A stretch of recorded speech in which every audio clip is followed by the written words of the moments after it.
to Journey to the Homestead. My name is Octavia, and today we'll be exploring canning broth. I usually just save all of my kitchen scraps, from cutting onions to the stalks of cabbage, any little kitchen scrap that's a vegetable. When I peel my carrots, I put that in my broth usually. Sometimes I'll do just a vegetable broth, and other times I'll do a chicken broth and I'll add all the scraps into that.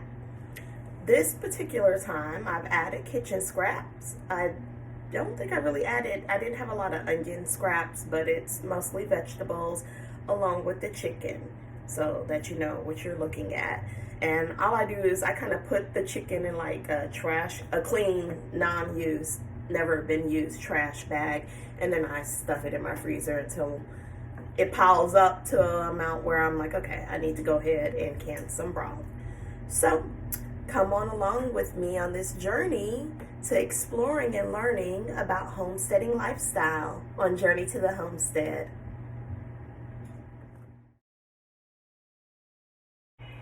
Okay, everyone, we're going to go ahead and get started. I'm going to be using the Complete Book of Home Canning by the United States Department of Agriculture. So, there we go. The Complete Book of Home Canning by the USDA. Okay, so according to the USDA, we're doing a hot pack. So my water needs to be warm. I've got my water. Well, I haven't started to fill up, but I'll go ahead and fill up now, and I'll be right back with you all.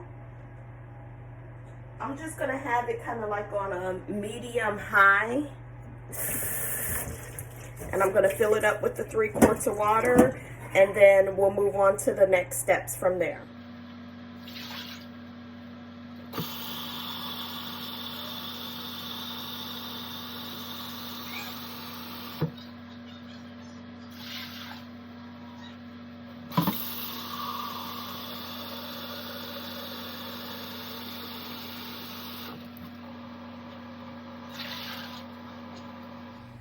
Okay, so we've got our water in our pot heating up, in our pressure cooker heating up. What you want to do is, this is the seal for your lid. I always oil this a little bit before I get started, so I'm going to go ahead and get some oil on this. Just a little bit, not an excessive amount. You just want to keep it lubricated.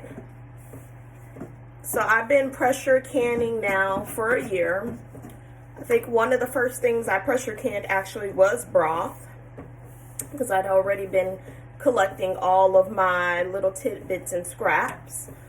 After that, I kind of moved quickly. I moved into tomato sauce, and then I didn't realize at that time that I could just water bath my tomato sauce. So the very first time I pressure canned it, and then I learned and I water bathed, and then I moved on to meat, which I was petrified of. I had a lot of false seals, but I prevailed, and I ended up stocking a lot of good protein as a result of being resilient and not allowing my intimidation of canning to overcome me. So we've got that can lubricated. Now, I have the little dial gauge, but I also have the to go with it. I don't remember the name of it, but I'll put it up here somewhere. And ever since I got that the jiggler. Ever since I got that jiggler, it has made canning so much more enjoyable. It's not that I've become totally relaxed, but I'm not just sitting there over the stove like, oh my God, okay, I gotta turn it up, I gotta turn it down, I gotta turn it up, I gotta turn it down, trying to adjust the heat constantly. It keeps it, basically, I let it get up the pressure, I hear the rhythm, I turn it down, and it keeps going, and life is good. You just started canning? Let me know what you're canning right now, what you started canning. How was your experience the first time canning? What are your favorite things to can? I think broth is like my all-time favorite thing to can because I love to smell the broth through the house and it smells so good. My husband was like, oh my gosh, I thought you were making dinner till I realized you were just getting ready to can broth.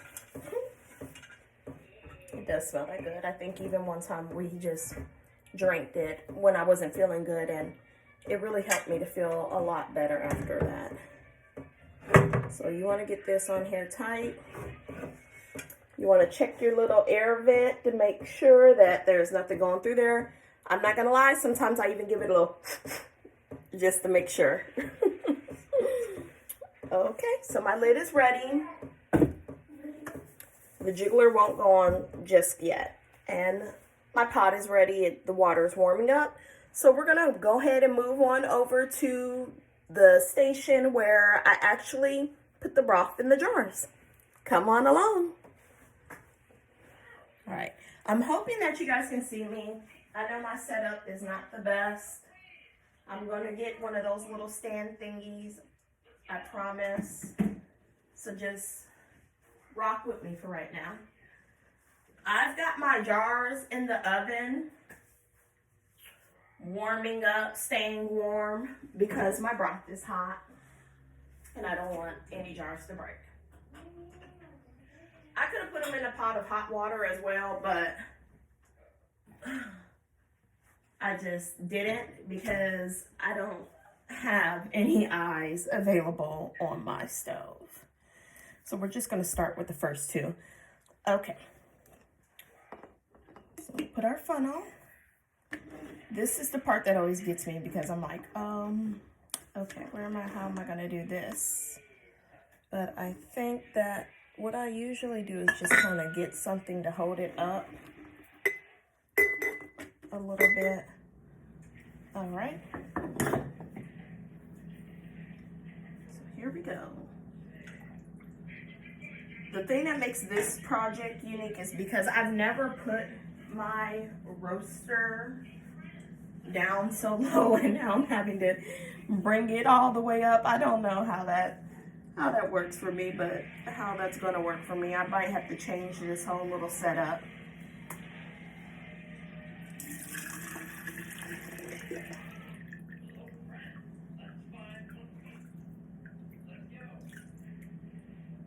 I leave about a 1-inch head space when I am doing broth. The USDA, I think I always do a 1-inch head space for a lot of stuff. And that is what the USDA calls for, is to leave a 1-inch head space as well. So, yay, me. I did it correct. I'm always looking at how other homesteaders, content creators, whatever, preppers do their broth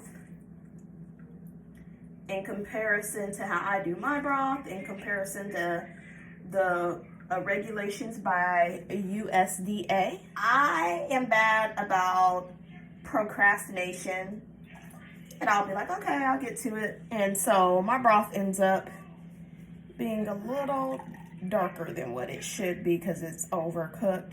But this one is actually perfect. Perfect, which makes me really happy.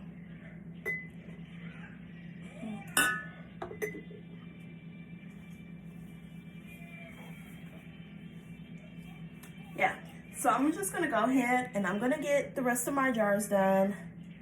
I filled up is this a 18 quart roaster, as we've seen.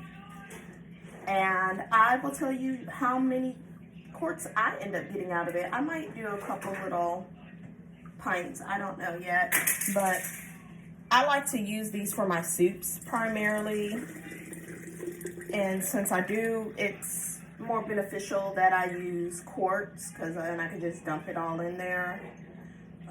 But it's nice to have some pints as well because sometimes you don't need all that broth, especially if I'm making like a cream of something, then to put in another recipe, it would be unnecessary for me to have all that. But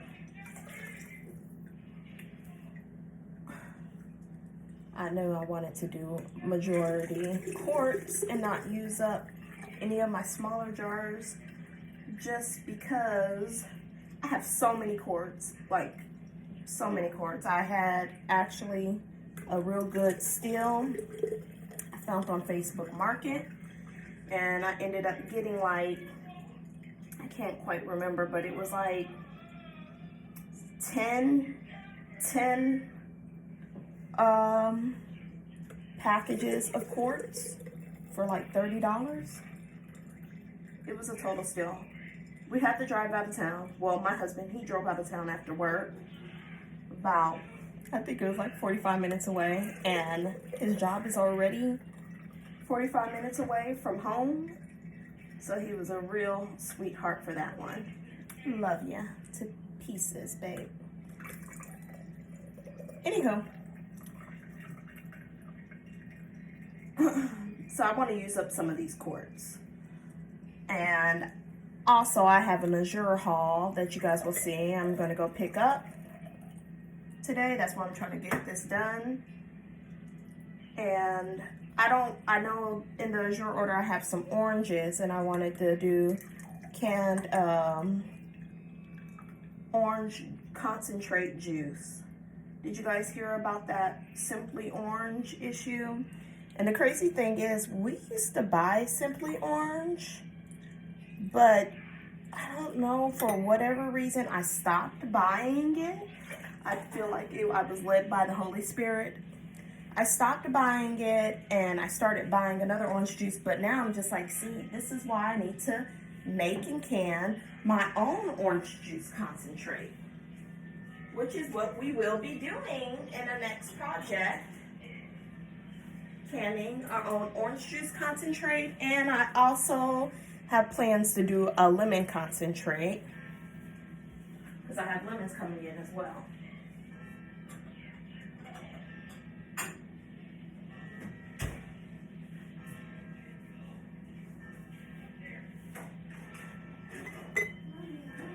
All right, y'all.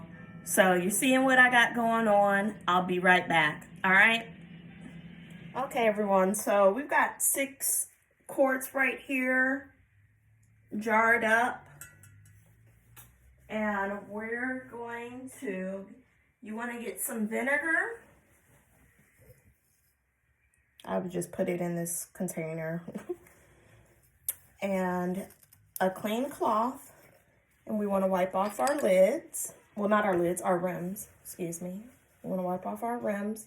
And this just helps to clear the rim of any fat or anything that particles that would keep the seal from adhering to the lid. And I like to go, especially when I know I've got something that has some oil or fat in it, I like to go over it like at least twice. I have not had a failed seal when it comes to broths. But like I said, I, in the beginning, did have failed seals when it came to my meats. And I think it just, at the end of the day, came down to me not getting the lid clean enough. All right, we're here with the canner. The water is nice and hot. You need to put something at the bottom of your pot so that your jars do not break due to that direct heat. This usually comes with your pressure canner. There are some that you can order on Amazon. I've ordered extra. I don't know why, but I did. I always order extra doubles of stuff. So these were on Amazon and they weren't much. Were extra. And we will bring our jars and put them in.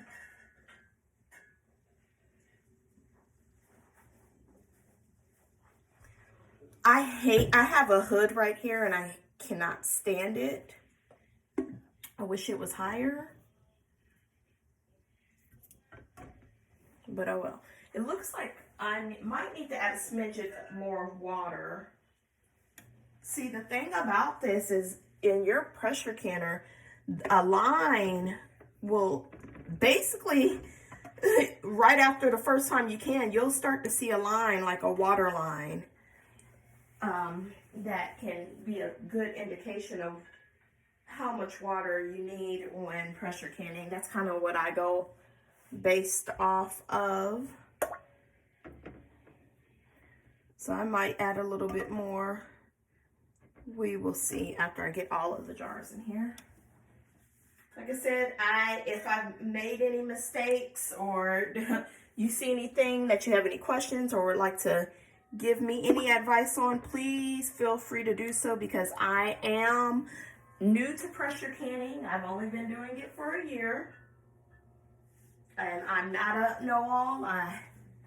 I'm just sharing my journey, my experience, and in hopes that it could become our journey, our experience together.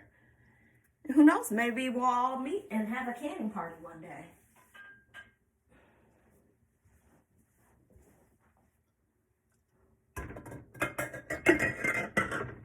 Okay, I don't think I really want that.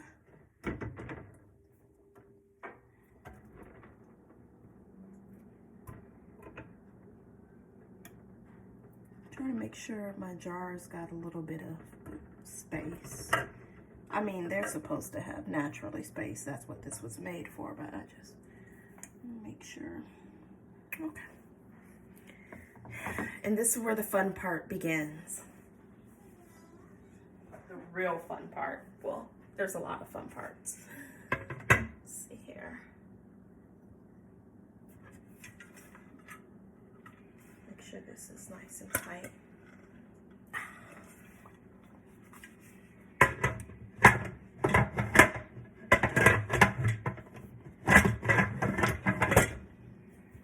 Close this one up. So when you're doing this on an electric stove, first of all, you want to make sure that yours is approved for pressure canning, because not all electric stoves are created equally. Mine is. I haven't had any issues, and I pray that it stays that way. But one of the things that you really want to make sure is that you know how you have the different size eyes? You do not want to put the heat of the eye on the whole circumference diameter of the pot, because the bottom is not truly the whole circumference of the pot. It's actually smaller. So put it on an eye that will fit that bottom part, not the circumference of the pot. I hope that makes sense. So we're gonna look here. I think I've got this on double, and I need to turn it to single. So, yeah. Okay, we're gonna turn this on up. Turn up the heat. I'm gonna turn this up. Then, let me show you.